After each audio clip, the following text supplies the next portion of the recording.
Road Coaching and Consulting. Hey, I wanted to come on here live today. I'm going to close out this so it doesn't distract me.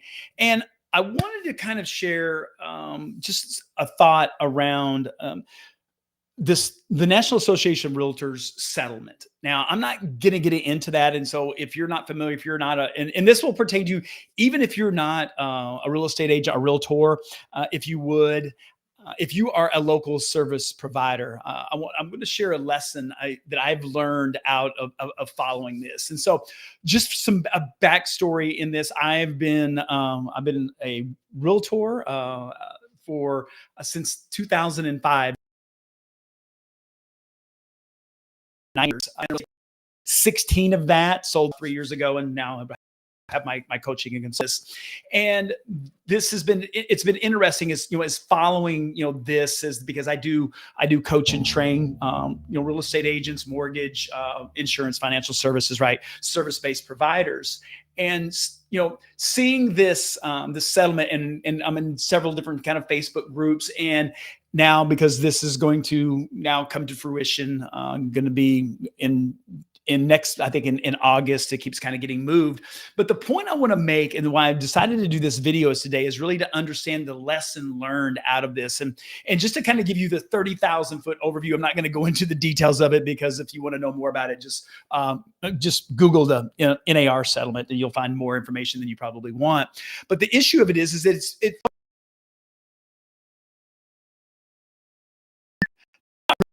because the commissions have always been negotiable in real estate. It's just the way that they're going to be handled now, and it's created a lot of uproar in the real estate industry of people worried about about their business and what that's going to look like. Talking about a lot of people leaving the industry and all of these kind of doomsday things. And one of the things that as I see this, and like I said, is I've been a realtor since 2005. So I went through the crash of 07 and 08. And that was, I've seen the best of times, and I have seen literally the worst of times inside of real estate almost in the last 20 years. And as I watched and listened to all of the, the talking heads that talk about all of this, and, it's going to be hard and all of these other things, is that it's going to be what it's going to be. Obviously, we're not going to change that. What you can change and have control of is you're around how you're running and how you're generating your business. And I have had the opportunity over the last now pushing 20 years, and a big part of that time of running our business is by straight by referral. 94% of our real estate business. When I left our business and sold that to my partners, who continue to run it now and are doing an amazing job, 94% of that business was referred business. Okay, we didn't buy leads from lead generation companies. We didn't do any of that. And I can honestly say that we never bought leads from places like Zillow and all the other lead aggregators and all of those things. That's a whole other story. I won't go down that road. If you do that, that's totally, however you run your business is totally up to you. The point I make is that when we become dependent on other people outside of our own, and buying leads because then they decide, well, we're going to charge you more, we're going to do those things. And so it's generating your own business and taking control of your own business. And so in the real estate world, and that is because there's tons of different ways.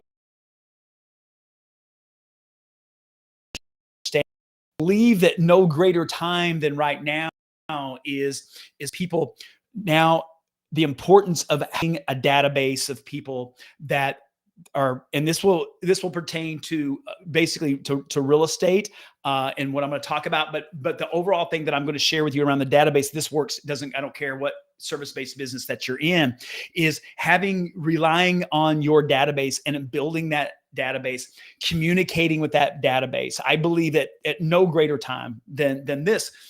So because the pendulum's going to swing, I believe it. I've seen it in 07 and 08 when in the mortgage crisis and the market crisis, when the pendulum swung hard the other way and banks didn't want to give out loans at all. And then that was a problem, right? Because we had this problem, and instead of it trying to, of course, adjust slowly, we don't do that. We adjust it majorly, and then it swings back, but it takes time for that to do that. And so what I'm sharing with you today is I want you to be thinking, especially if you are a real estate agent, a realtor, is looking at your database, because I believe that is going to be the key piece that is going to carry you through, because it's going to back to the people that already know, like, and trust you.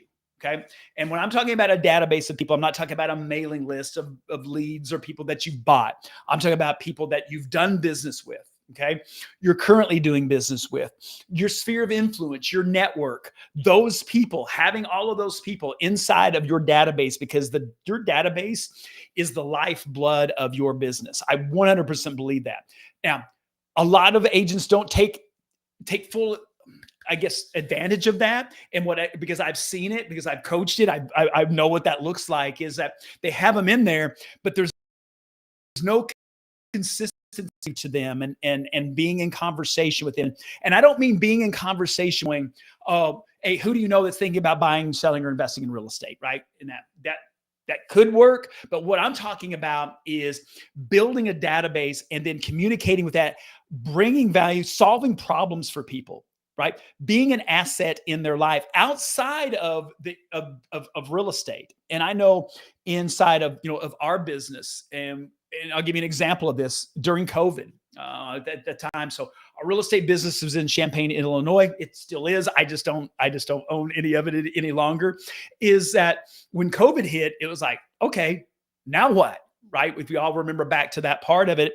And so one of the things that we did, because we were fortunate enough to be essential personnel in real estate in the state of Illinois at that time, is we just decided as a team is to like, hey, let's just reach out to people and see what they need. And I'm not talking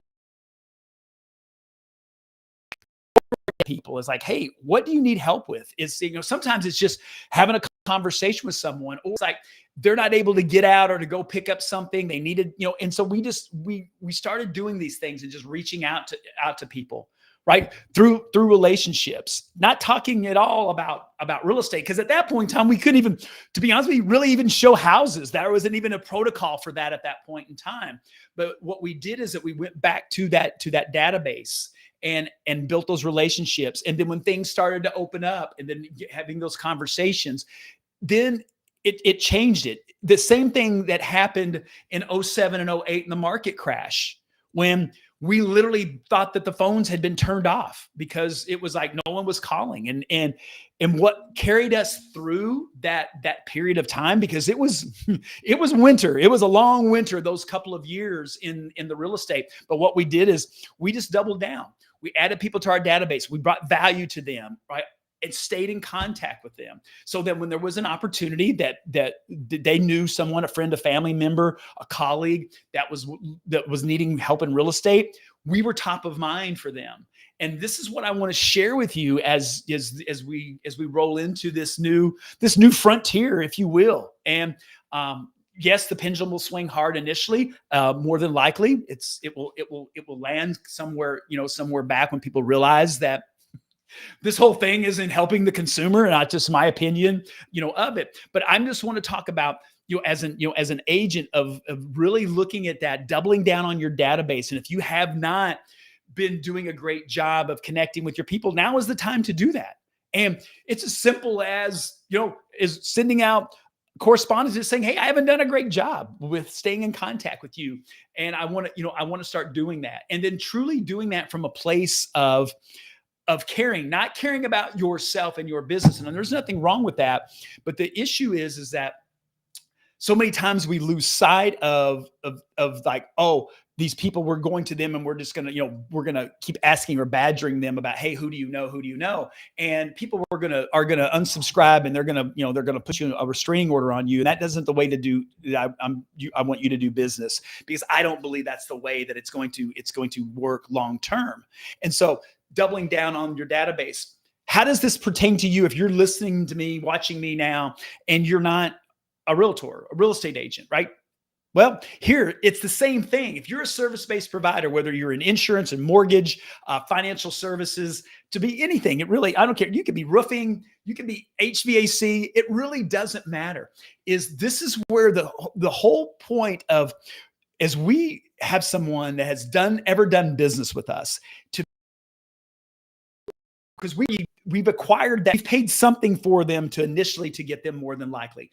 If their referral it's the best business that we can get. It's the least customer cost, acquisition cost that we can ever get. And usually that customer is going to be much better because they've been referred by someone. You've already been endorsed by someone. It's just your job not to screw it up, right? And to do a great job for these people. And so many times, as I see, as I talk to people outside in other industries, again, roofing, HVAC, are two examples outside of the world that I'm in. And I just have a conversation, just ask, hey, how often are you connecting with people? Oh, we send them, if we have a special that's going on. And the challenge of this is where it's just like, we have to start looking at this differently, is that we have these people, they have already paid you. Most of them probably are happy with your services. I would say probably at least it's the 80-20 rule. At least 80% of them probably are, if not higher. And many of you watching this, it probably is higher.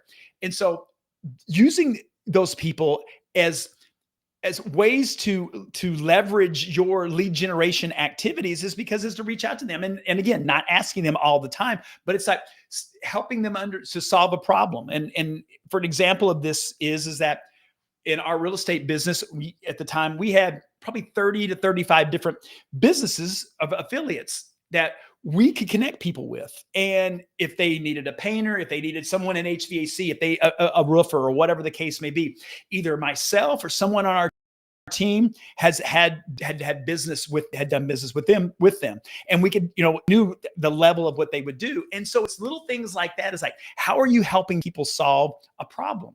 And the only way that we know that is that we connect with them and find out, have these conversations. And I will just tell you, if we're consistently communicating with these people in our database, because they already know, like, and trust us. And I'm not talking about millions of people, because you're not going to have relationships with that many people. It just doesn't work that way.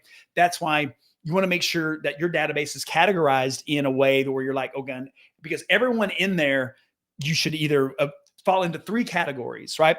There's someone that has done business with us, that has done business with us multiple times and or has referred us multiple times. That's the second category. And then our third category is everyone else that we have met, that we've actually had a conversation with, not that we bought a list and they have no idea and we're cold emailing them or spamming them or doing that. That's not it.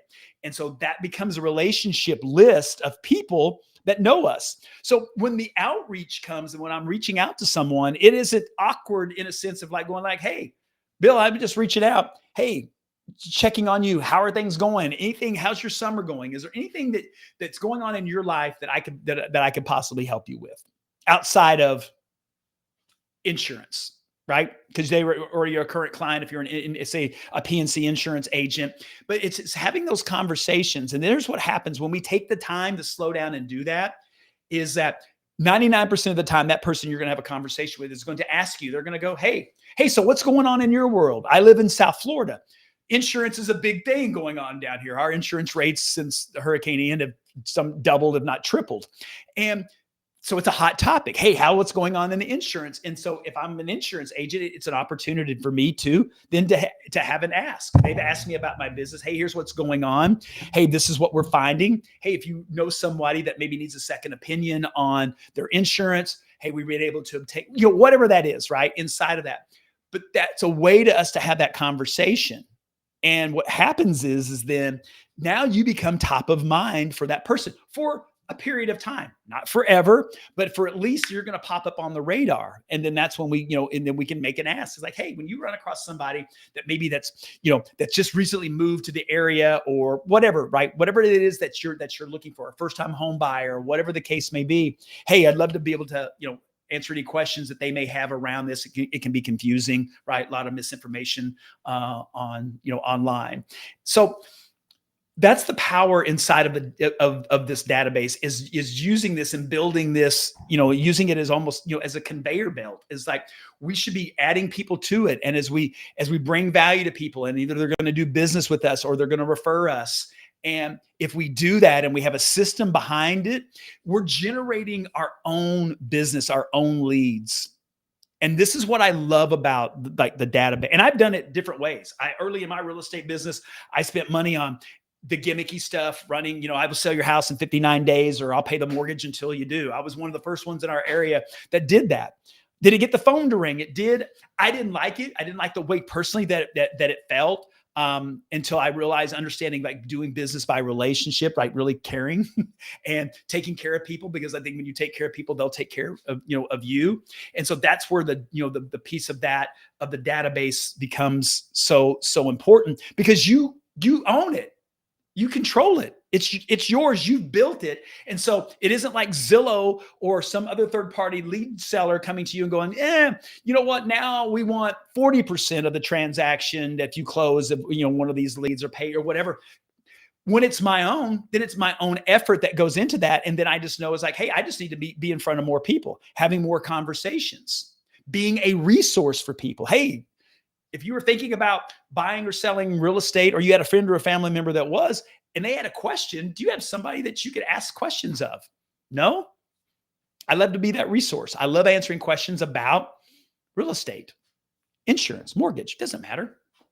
You see where that starts to be different. And so that's the piece of it I think that we overlook, because as I teach people on how to grow their business by generating referrals, I'm obviously obsessed with it. I wrote a book about it, right? And so the key piece of it is that you have all of this business setting there, and it's right in front of us, but yet we're over here looking for something different. And when we haven't tapped into and exhausted those things that are right in front of us, and it's the people that have already raised their hand, given us money and said, hey, we'll do business with you. We enjoy doing business with you. If you teach us how to refer you, why you should refer, right? That's all on us. Then when we have, a stock market crash, COVID, an NAR settlement, when those things happen, is that if we're in control of our business, of what we're doing, versus it, being outside of us, being an external force that we're like, oh, well, it's because of this, it's because of that. No, people did great. People will do great out of this NAR settlement in the real estate. The ones that are going to take it seriously, the ones that are going to, I believe, 100% tapping into their database, sharpening your skills. You're just going to have to get better, because there's going to be more competition for a period of time, and there's going to be people that are going to leave. Agents are going to get out, just like they did in 07 and 08. They got out in droves because the market got hard. And for those that aren't skilled in what they do, then it's easy to do it when it's easy, right? When there's 25, 30, 40 offers on a house, right? It's different. It's coming in. Not to say there doesn't take a skill set of managing that, because there is. The issue is that when you have houses setting on the market for months after months after months, there was a time in 07 and 08 in our price range in Illinois, the average absorption rate was like 18 months. 18 months it took to sell houses on average, because of the inventory, and because of the demand and the market, and all of these things. And so, but here's the thing. Here's the good news. Is we made it through that. Not everyone did. Not everyone did, because they didn't want to do the work. And here's the thing is, I wish there was a magic bullet. I wish there was some secret fairy dust that I could sprinkle on your business and it would do that. And after 33 years of running and owning service-based businesses, here's the secret I'm going to tell you of success. It's work. It's persistence. It's perseverance. It's upping your skill set, and it's doing the work. And if you can go online and you can, you're going to, buy something they're going to teach you how to, get 50 leads, overnight. And I'm not throwing shade over Facebook, because I advertise my coaching business through there. And it's not that. It's just the different thing of the magic bullet. And when people would have conversations with me, I'm just going to tell you, like, here's a process that I've learned. I didn't create it. I've learned it from other greats in the business. I've applied it to my business, have tweaked it, got a result. Other people have used it, got a result. And so it's by results. You have to, one of my mentors, Nick Peterson, talks about this all the time, and it's called engaging the field. It's just you got to engage. You've got to do the work. And when things get a little bit harder, you just have to work harder.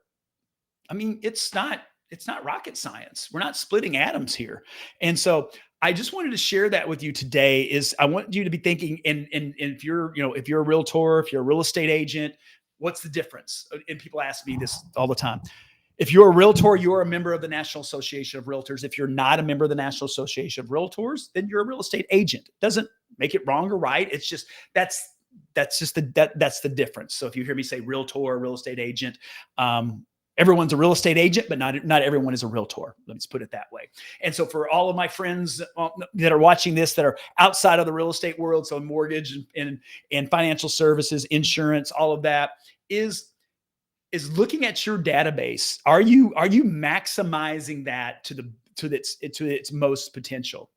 Really?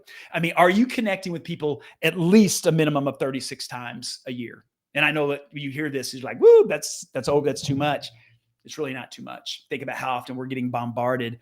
Statistically, we get close to 5,000 marketing messages every single day, right? And if you're on Facebook, it's probably more than that, from everything, that goes on in our life. And so that's what I just wanted to talk about. It was kind of on me. I've been seeing, because this settlement thing is coming, and I'm just seeing it start to build more in the news and through social, and so to throw those aspects of it. And so I just wanted to throw in, my 2 cents, not about like my opinion on what, like all the other, about the settlement and all of those other things, but just from a standpoint of how to take control of your business, because there's always going to be something's going to cycle through. It just always does. And I can look back over my 20 years of this, and 2 major events in 20 years for me was 07 and 08 market crash. And then you throw COVID in there, and COVID turned out to actually to be,